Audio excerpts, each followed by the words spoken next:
처음엔 그랬을 겁니다. 우리끼리면 얼마나 재밌겠어. 이 나이에 친구랑 떠나는 여행이라니 진짜 인생이다. 그리고 통장을 만들고 돈을 모으고 단톡방엔 비행기 사진, 숙소 후기, 맛집 링크가 오고 갑니다. 그렇게 설렘만 가득한 시간들이 흐르고 드디어 출국날 공항에서 찍은 단체 사진 속에는 기대와 우정, 그리고 오래된 신뢰가 담겨 있죠. 하지만 여행이라는 건 늘 그렇습니다. 친했던 사이일수록 함께 보내는 시간이 길수록 그동안 몰랐던 차이가 선명하게 드러나게 됩니다. 그 차이가 아주 사소한 것부터 시작된다는 걸 우리는 여행을 다녀와서야 알게 됩니다. 이제부터 왜 65세 이후 친구들과 갯돈을 모아 떠나는 여행이 때로는 관계를 위태롭게 만들 수 있는지 그 이유 5가지를 깊이 있게 나누어 보려 합니다. 김경자 씨는 올해 69입니다. 남편이 정년퇴직하고 난 뒤 삶이 갑자기 낯설어졌던 시기에 하루 중 유일한 활력이 된 것이 하나 있었죠.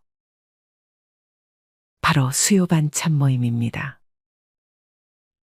수요 반찬 모임. 처음엔 딱히 대단한 건 아니었습니다.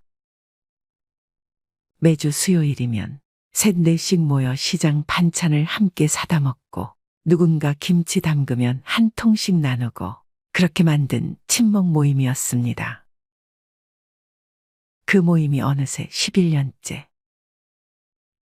멤버도 5명으로 늘었습니다. 모두 60대 후반에서 70대 초반 여성들. 아이들 결혼하고 손주 돌보며 허리 휘는 시기도 지나고 이젠 자기 인생을 한 번쯤 누려보자 하는 마음이 자연스럽게 퍼졌습니다. 그런 어느 날 가장 활달한 성격의 미자 언니가 말했죠. 야, 우리 이제 갯돈 모아서 여행 한번 가자. 진짜. 시간도 있고 애들도 이제 손 떼지 않았냐? 그렇게 시작된 게 수요 모임 전용 통장. 매달 10만 원씩 5명이 1년간 모았습니다. 모이면 통장 잔고 확인하고 이자 붙었네 하며 낄낄 웃고 이래서 단체 생활이 참 좋아하며 서로 어깨를 토닥였습니다. 딱 1년 모인 돈은 총 600만 원.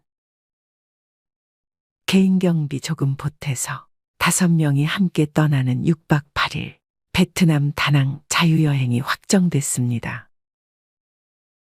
항공권, 숙소, 렌터카, 일정표까지 미자 언니가 도맡아 예약했고 통장 관리도 가장 똑부러진 숙자 언니가 맡았습니다. 공항에선 단체 사진도 찍고 우리 인생에 이런 날이 또 올까 하며 눈시울을 붉히기도 했습니다. 그때까지만 해도 이 여행이 관계를 망가뜨릴 줄은 아무도 몰랐습니다. 비행기 안에서도 호텔 체크인 할 때도 처음엔 웃음이 끊이지 않았습니다. 수영장에서 찍은 단체 사진, 호텔 조식 앞에서 들뜬 얼굴들, SNS에 올리며 댓글을 달던 그 활기. 하지만 여행이라는 건 늘 그렇듯 사람의 진짜 얼굴을 드러내는 시간입니다. 문제는 여행 3일차부터 시작됐습니다. 숙소에서 아침을 준비하던 영숙 언니가 말을 꺼냅니다. 왜 자꾸 방 정리는 내가 다 하게 되냐? 그러자 경자 씨가 조용히 말했죠. 나는 어제 청소기 돌렸는데 미자 언니가 덧붙입니다. 그럼 돌아가면서 하자. 근데 솔직히 경자 너 아침에 늦게 일어나서 손 놓는 거 우리 다 봤어. 말이 나오자마자 분위기가 싸해졌고 경자 씨는 아무 말 없이 방으로 들어가 버렸습니다. 그날 저녁 다 같이 식당에 앉았지만 분위기는 조용했습니다. 음식이 나와도 젓가락은 천천히 움직였고 사진도 아무도 찍지 않았습니다. 4일차 시장 구경 도중 숙자 언니가 이야기합니다. 아까 점심값 내가 카드 긁었어. 정산은 어떻게 할까? 영숙 언니가 대답합니다. 그거 어제 모임 통장에서 나간 거 아니었어? 그건 딴 거래야. 지금은 아직 현금에서 나간 거야. 그 말을 들은 미자 언니가 말합니다. 에이, 그냥 대충 계산하자. 너무 깐깐하게 굴면 여행 재미없어져. 그러자 숙자 언니가 불쾌한 얼굴로 말했습니다. 그럼 다음부터는 내가 통장 관리해. 난 이거 장난으로 한 거 아니니까. 그 순간 분위기는 얼어붙었고 누구 하나 웃지 못했습니다. 5일차 기념품을 고르던 중 경자 씨가 손주 옷을 들며 말합니다. 이거 민성이 입히면 예쁘겠다. 그러자 미자 언니가 웃으며 말합니다. 너 진짜 여기까지 와서도 손주 걱정하냐? 재미없게 산다. 너 그 말에 경자 씨는 조용히 옷을 내려놓고 밖으로 나왔습니다. 길거리에서 가만히 앉아있던 그녀를 본 숙자 언니가 다가와 말했습니다. 우리 다음 여행은 그냥 둘씩 나눠서 다니는 거 어때? 경자 씨는 웃으며 말했지만 눈가엔 습기가 맺혀 있었습니다. 그냥 다음은 없어도 돼. 나 이번 여행으로 다 느꼈어. 귀국 비행기 안. 5사람은 창가를 바라보며 각자 다른 생각에 잠겼습니다. 다정했던 인천공항 출국 때의 모습은 사라졌고 마치 서로 낯선 사람처럼 묵묵히 앉아 있을 뿐이었습니다. 그 이후 수요 반찬 모임은 뜸해졌습니다. 모임 통장은 그대로 있었지만 통장 얘기를 꺼내는 사람도 갯돈을 이어가자는 사람도 없었습니다. 우정은 돈으로 모았지만 그 우정은 거리와 시간 속에서 천천히 식어갔습니다. 김경자 씨는 지금도 말합니다. 친구랑 여행 간 건 후회 안 해. 그냥 우리가 서로 너무 몰랐던 거지. 그리고 이렇게 덧붙입니다. 이제는 같이 걷는 대신 그냥 따로 살아도 괜찮아. 너무 가까이 가지만 않으면 우린 여전히 좋은 사람들이야. 하지만 그 말을 하며 그녀는 아직도 일요일 아침마다 모임 단톡방을 바라봅니다. 언젠가 누군가 먼저 우리 수요일에 만날까 하고 말해주지 않을까 그 기대를 완전히 내려놓지는 못한 채 말이죠. 그만큼 함께한 시간이 길었던 사람은 단숨에 잊히지 않는 법입니다. 모임 통장 하나에 웃고 울던 날들은 이제 모두 추억 속으로 스며들고 있습니다. 그렇다면 왜 65세 이후 친구들과 떠나는 여행이 때로는 관계를 해칠 수 있는지 지금부터 그 이유 5가지를 알려드리겠습니다. 첫 번째, 생활 리듬이 다릅니다.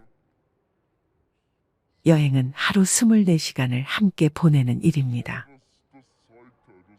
그동안 아무리 친했어도 밥 먹고 차 마시는 정도의 만남이라면 몰랐던 생활 리듬의 차이가 아주 적나라하게 드러납니다. 어떤 사람은 새벽에 일찍 일어나 운동을 해야 하루가 개운하고 어떤 사람은 밤늦게까지 드라마를 봐야 잠이 오는 스타일입니다. 그런 두 사람이 같은 방을 쓰고 같은 일정에 맞춰 움직인다고 생각해 보세요. 아침부터 일어나기 전까지 벌어지는 작은 충돌들. 빨리 씻어. 조금만 조용히 해줘. 에어컨 끄면 안 돼? 같은 말들이 반복되다 보면 처음엔 웃고 넘기던 말도 언젠가 마음에 박히게 됩니다. 특히 나이가 들수록 루틴은 강해지고 고집은 단단해집니다. 좋은 친구라도 여행 중에는 그 루틴의 충돌을 매일 감당해야 하는 겁니다. 그래서 진짜 좋은 친구일수록 오히려 가끔 보고 오래 우정을 지키는 사이로 남는 게 더 좋을 수 있습니다. 두 번째, 돈에 대한 감각이 다릅니다. 같은 금액의 갯돈을 모았다고 해도 쓰는 방식은 제각각입니다. 어떤 사람은 여행 중 하루 한 끼쯤은 비싼 음식을 먹으며 추억을 사야 한다고 말하고, 다른 사람은 그 돈이면 손주 선물을 더 사는 게 낫다고 말합니다. 문제는 이 차이가 단순한 소비 성향의 차이를 넘어서 사람에 대한 인상으로 이어진다는 겁니다. 아, 얘는 생각보다 자기중심적이네. 그동안 조용히 있더니 돈 앞에서는 꽤 따지네. 그런 말들이 마음속에 쌓이면 여행이 끝나도 그 인상이 머릿속에 남습니다. 친구와 돈 이야기를 하지 말라는 말은 괜히 있는 게 아닙니다. 여행 중 돈은 그 사람의 인생관을 들여다보게 하고 그 인생관이 불편하게 다가올 수 있기 때문입니다. 세 번째, 책임 분담에 대한 생각이 다릅니다. 여행은 일이 많습니다.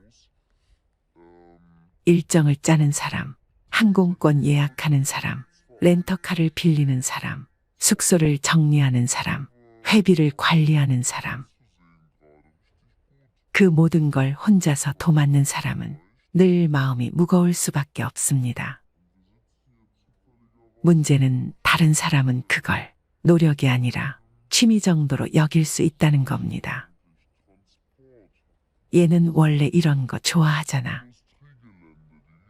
난 잘 몰라서 그냥 맡긴 건데 왜 기분 나쁘지? 이런 말들이 갈등을 키웁니다. 그리고 여행 막바지에 가면 결국 이런 말이 나오게 되죠. 그럼 다음부턴 내가 해. 우정이라는 건 큰 갈등보다 이런 작은 책임의 불균형에서 더 많이 깨집니다. 서로의 노력에 고마움을 느끼지 못하고 당연하다는 듯 넘어가는 순간부터 여행은 힘든 숙제가 됩니다. 네 번째, 말 한마디가 깊은 상처가 됩니다. 야, 넌 진짜 여행 와서도 재미가 없다. 그래서 내가 친구가 없는 거야. 넌 왜 항상 그렇게 느려? 이런 말들, 평소에는 장난처럼 들릴 수 있습니다. 그런데 여행 중에는 다릅니다. 피곤하고 일정에 쫓기고 몸이 지치다 보면 감정의 여유가 사라집니다. 그 상태에서 던지는 말은 때론 진심보다 더 아프게 꽂힙니다. 게다가 60대 이후의 감정은 어릴 때보다 더 민감하고 더 섬세합니다. 나를 가볍게 대하거나 무시하는 듯한 말투엔 누구나 쉽게 상처를 받습니다. 좋은 말보다 나쁜 말이 오래 남습니다. 여행을 마친 후 기억나는 건 아름다운 풍경보다 무심코 내뱉은 그 말 한마디일 수도 있습니다. 다섯 번째, 여행은 기억이 아닌 기준을 만들 수 있습니다. 가장 안타까운 건 이 부분입니다. 함께 여행을 떠나기 전까진 그 사람에 대한 기억이 전부 좋은 이미지로 채워져 있습니다. 함께 웃던 일, 밤 나누던 일, 힘든 시기 어깨를 빌려주던 모습들.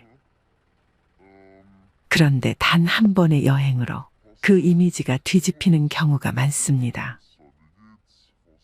그때부터 친구를 떠올릴 때 무의식적으로 이런 말이 떠오릅니다. 아, 그때 여행 가서 사람 다 드러났잖아. 그 여행 하나가 기억이 아니라 판단의 기준이 되어버리는 겁니다. 그렇게 한번 금이 간 관계는 다시는 예전처럼 돌아가기 어렵습니다. 친한 친구라고 꼭 여행을 같이 가야 할 이유는 없습니다.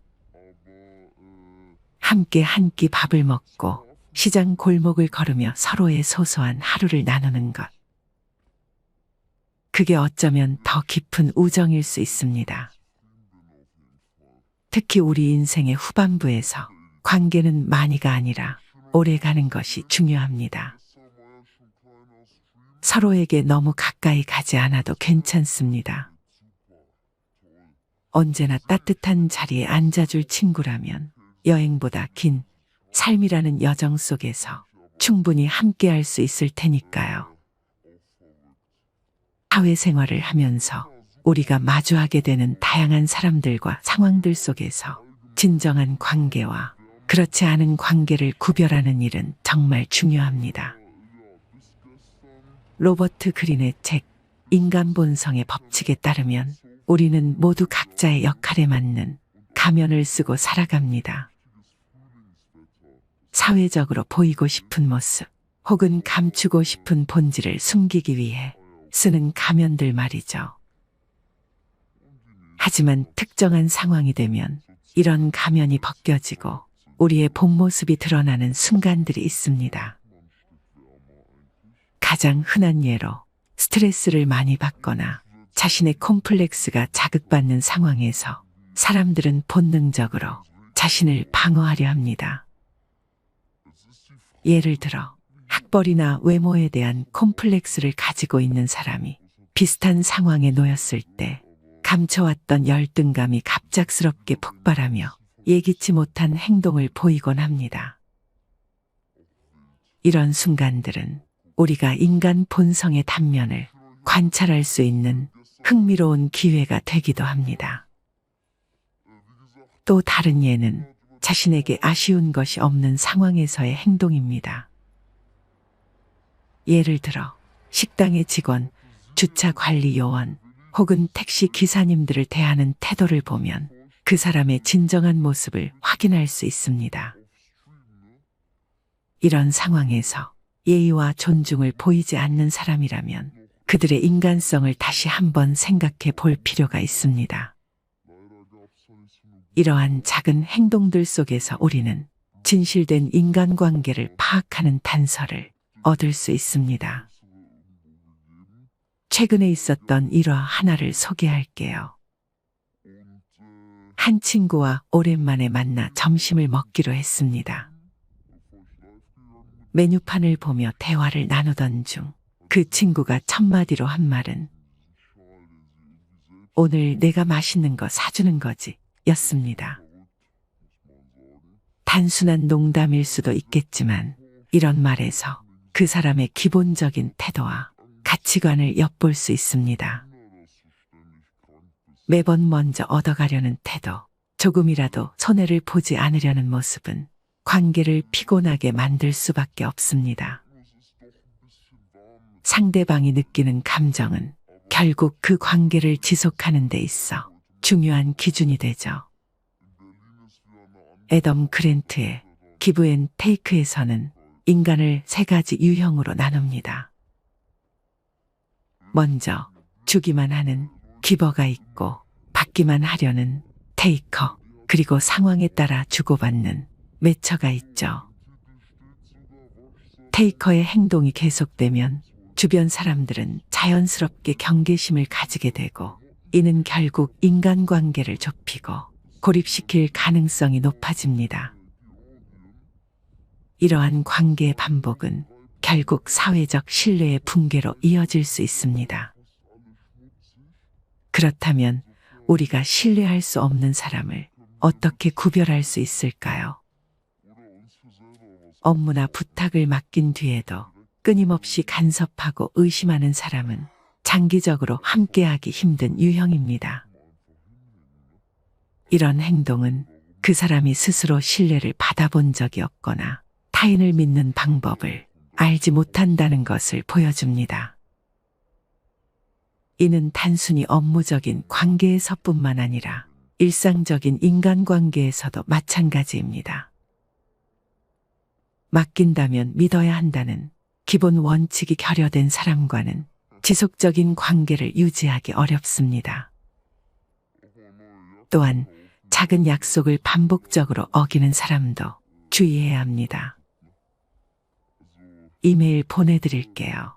혹은 내일까지 준비하겠습니다. 같은 작은 약속을 자주 어기는 사람은 나를 그다지 중요하게 생각하지 않는다는 신호일 수 있습니다.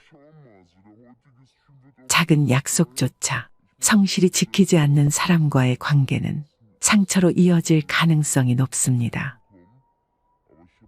이런 패턴이 반복된다면 우리는 상대방이 그 관계를 대하는 태도를 냉철히 평가해야 합니다.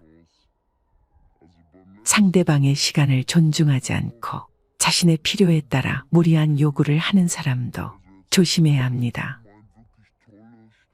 이러한 태도는 예측 가능성을 무너뜨리고 상대방을 무능력하게 느끼게 만듭니다. 예측 가능성은 신뢰를 유지하는데 중요한 요소로 작용합니다. 시간과 관련된 약속을 지속적으로 무시하거나 자신의 필요만을 강조하는 태도는 관계를 피곤하게 만들 뿐만 아니라 결국 파탄에 이르게 합니다. 반대로 우리의 진정한 편이 되어줄 사람은 어떤 특징을 가지고 있을까요? 껍데기가 아닌 나의 본질을 이해하고 실패와 성공의 순간에도 진심으로 공감해주는 사람입니다. 예를 들어 진급에 실패했을 때 너라면 더 좋은 기회를 만들 거야 라고 격려하는 사람은 진정으로 나를 아끼는 사람일 가능성이 높습니다. 이런 관계는 단순한 위로를 넘어 삶에서 지지와 영감을 제공하는 중요한 기반이 됩니다. 슬픔을 공감해주는 사람은 많지만 진심으로 기뻐해주는 사람은 드물죠. 질투나 경쟁심 없이 순수하게 내 성공을 축하해주는 사람이야말로 진정한 내 편입니다. 인간관계에서 성공적인 삶을 위해 우리는 어떤 태도를 가져야 할까요? 중요한 것은 베푸는 것과 동시에 내실을 다지는 전략적 사고입니다.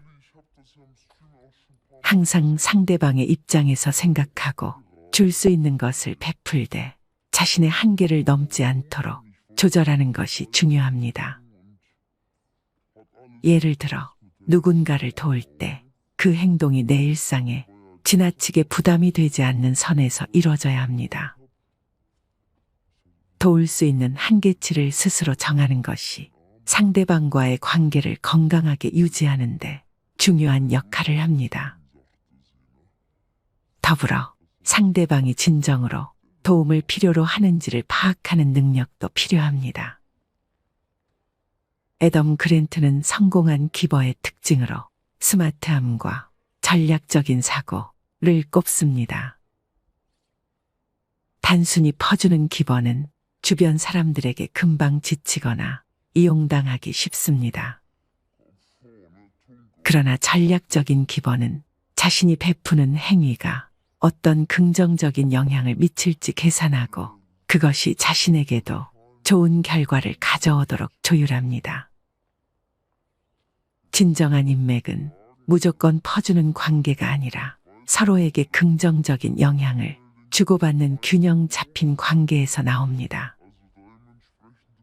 또한 진정한 내 편을 알아보는 데 중요한 기준은 기쁨과 슬픔을 함께 나눌 수 있는 사람인지 확인하는 것입니다. 슬픔의 순간에 진심으로 위로해주는 사람은 많습니다. 하지만 기쁨의 순간에 진심으로 축하해주는 사람은 드물죠. 질투나 비교 심리 없이 나의 성공을 기뻐해주는 사람은 삶에서 가장 소중한 인연이 될 수 있습니다. 이처럼 인간관계는 우리의 삶에 깊은 영향을 미칩니다. 관계는 단순히 더 많은 사람을 만나는 것이 아니라 소수의 진정한 관계를 맺는 데서 진정한 가치를 발견할 수 있습니다. 또한 관계 속에서 나 자신을 더 잘 이해하고 성장할 기회를 얻을 수 있습니다. 건강한 관계는 단순히 스트레스를 줄이는 것을 넘어 삶의 질을 향상시키는 중요한 요소입니다. 인간관계의 본질은 단순히 주고받는 행위를 넘어 서로의 삶에 지속적으로 긍정적인 영향을 미치는 데 있습니다. 건강한 인간관계는 우리의 정서적 안정을 가져다 줄 뿐 아니라 목표를 향한 동기부여의 원천이 되기도 합니다. 예를 들어 좋은 친구나 동료와의 깊은 대화는 때로 우리가 직면한 어려움을 극복할 수 있는 새로운 시각을 제공합니다. 또한 이러한 관계는 우리가 더욱 생산적이고 창의적으로 삶을 살아가도록 도와줍니다. 한편 관계를 유지하는 데 있어 가장 중요한 것은 진정성입니다. 가식적인 태도나 허울뿐인 친절은 장기적으로 사람들 사이의 신뢰를 무너뜨릴 뿐입니다. 반대로 진심 어린 말과 행동은 관계의 기반을 다지고 서로를 깊이 이해하는 데 중요한 역할을 합니다. 때로는 솔직한 대화와 갈등 해결의 과정이 관계를 더 단단하게 만들기도 합니다. 오늘의 이야기를 통해 여러분의 인간관계를 돌아볼 수 있는 시간이 되었길 바랍니다. 주변 사람들을 더 깊이 이해하고 건강한 관계를 구축하는데 이 영상이 작은 도움이 되었으면 합니다. 이 영상이 마음에 드셨다면 구독과 좋아요를 눌러주세요. 마지막으로 좋은 글 하나 소개해드리겠습니다. 이 글을 들으면서 여러분들이 살아온 인생을 한번 돌아보시길 바랍니다. 이젠 나 스스로를 사랑해야 한다. 우리는 이 세상에 올 때 혼자였다. 갈 때도 동반자가 있을 리가 없다. 사람으로 사는 것은 필경 외로운 일일 것이다. 고독을 즐기다가 새로운 인생을 만난 사람도 있고 오랜 동행의 종지부를 찍은 사람도 있다. 내 삶의 가치는 결코 타인에 의해, 타인이 만들어 놓은 상황에 의해 매겨지는 것이 아니다. 내가 나를 어떻게 바라보느냐, 내가 내 삶을 어떻게 살아가느냐에 따라 달라질 것이다. 우리는 다른 이들과 함께 있을 때 맡겨진 대역을 충실하게 연기한다. 늘 정해진 각본대로 따라하는 훈련이 자신의 진정한 모습을 잃어버리게 만든다. 당연히 스스로를 솔직하게 대면하지 못하는 사람이 생기기도 하고 자기 자신을 평가하고 투자하는 데 철저히 인색했다. 혼자인 사람은 가장 자유로운 사람이다. 그러나 사람들은 자신의 배역에 익숙해져 있는 터라 이런 자유를 마주하게 되면 오히려 충격에 빠진다. 그래서 상당수의 사람들이 혼자라는 사실을 참을 수 없어 한다. 혼자는 곧 외로우며 공허하고 단정짓고 착각 속에 빠진다. 하지만 사람은 모두 자신의 길을 당당히 걸어가야 한다. 이젠 자식도 배우자도 일상의 삶에서 잠시 내려놓고 그들만큼이나 사랑한 열정을 오래 잊고 지냈던 나 자신과의 사랑을 위해 사용해 보기로 하자. 이젠 나 스스로를 사랑해야 한다. 내가 나를 사랑해주지 않으면 누가 날 나만큼 사랑해줄까? 최근에 혼자만의 시간을 누려본 기억이 있는가? 혼자서 여행을 가본 적이 있는가? 스스로 고독한 여행자가 되어보자. 한밤중 덜컹거리며 달리는 기차에 앉아 창밖으로 스쳐 지나가는 불빛을 바라보자. 고독은 생각을 풍성하게 키우고 그 차원을 높여준다. 많은 생각이 부담스러운가? 생각이 많은 것은 좋은 일이다. 그것을 조용히 음미할 때 우리의 영혼은 성장한다. 열심히 가정을 지키면서 살아온 나 자신을 마음껏 칭찬하자. 열심히 일하면서 지나온 내 삶을 한껏 사랑하자. 정성껏 마음 주고 걸음 좋은 내 이웃들을 중심으로 사랑하며 칭찬하자. 이젠 이만하면 쉴 자격 충분하니 더 이상 달려가지 못하더라도 달래고 추스릴 시간을 주자. 수고했다. 애썼다. 육신이 너덜너덜해질 만큼 약해진 나 자신에게 위로와 칭찬과 용기를 보내주자. 욕심부리고 때를 쓰고 푼 나 자신조차 따스하게 보듬으며 이해해주자. 잠시 거울 속에 내 얼굴을 정면으로 쳐다보자. 노화를 느낀 언젠가부터 자세히 보기 싫어진 내 얼굴이지만 오늘은 거울 속에 내 얼굴을 정면으로 뚫어져라 바라보자. 10년 전, 20년 전, 30년 전 사진의 내 얼굴을 생각하며 구석구석 찬찬히 현재의 내 모습을 바라보자. 저렇게 늙어가는구나. 나는 우울하고 안쓰러운 마음이 들 것이다. 그 얼굴에는 굴곡의 세월과 기쁨, 서러움의 시간이 묻어 있고 사랑과 이별과 망각의 시간들이 묻어 있다. 내 얼굴이지만 수많은 세월 동안 진지한 대화 한 번 없이 남의 물건처럼 방치해둔 내 모습이다. 언제 이렇게 수많은 주름살이 얼굴을 도배했을까? 언제 이렇게 떨어진 꽃잎의 색깔처럼 피부는 갈색 침전이 되었을까? 한때는 거울 속에 저 얼굴에도 신혼의 싱그러움이 있었다. 애들 초등학교 입학식 때 희망에 찬 젊은 부모의 기계가 있었을 것이다. 경제적 궁핍함에 힘든 세월 속에서도 꿋꿋이 웃음을 잃지 않던 얼굴이었고 애들의 교육 문제로 일희일비하던 극성스런 부모의 얼굴이었다. 갑자기 먼 길 떠나는 부모님과의 영원한 이별을 회한의 눈물로 보내드린 얼굴이었고 지금은 당시 부모님의 얼굴로 쓸쓸히 거울 속에 있다. 낯설게 변해버린 굳은 무표정의 얼굴에게 이젠 진정으로 좋은 표정을 선물해주자.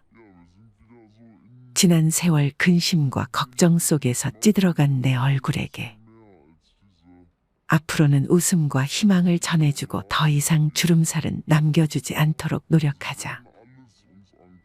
열심히 살아온 내 얼굴에게 그동안 너무 고마웠다고 말해주자.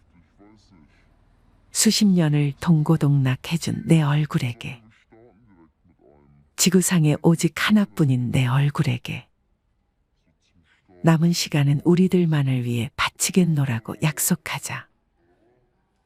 생각은 말이 되고 말은 행동이 되며 행동은 습관이 되고 습관은 삶의 변화를 준다. 어떤 생각을 하느냐에 따라 인생이 달라진다. 내가 나를 사랑하지 않으면 남들 또한 나를 사랑해주지 않을 것이다. 첫 번째, 내가 제일 좋아했던 취미 생활을 시작하자. 두 번째, 내가 진짜 가보고 싶은 여행지로 훌쩍 떠나자. 세 번째, 신발은 지금까지 신었던 가격보다 좀 비싼 걸로 투자하자. 네 번째, 마음을 터놓을 수 있는 친구에게 당장 전화해보자. 다섯 번째, 아직 용서해주지 않았던 사람이 있다면 가슴을 열고 용서해주자. 그러면 내가 편해진다. 여섯 번째, 거리가 멀더라도 맛집으로 이름난 식당을 찾아 나 자신에게 음식 선물을 해주자.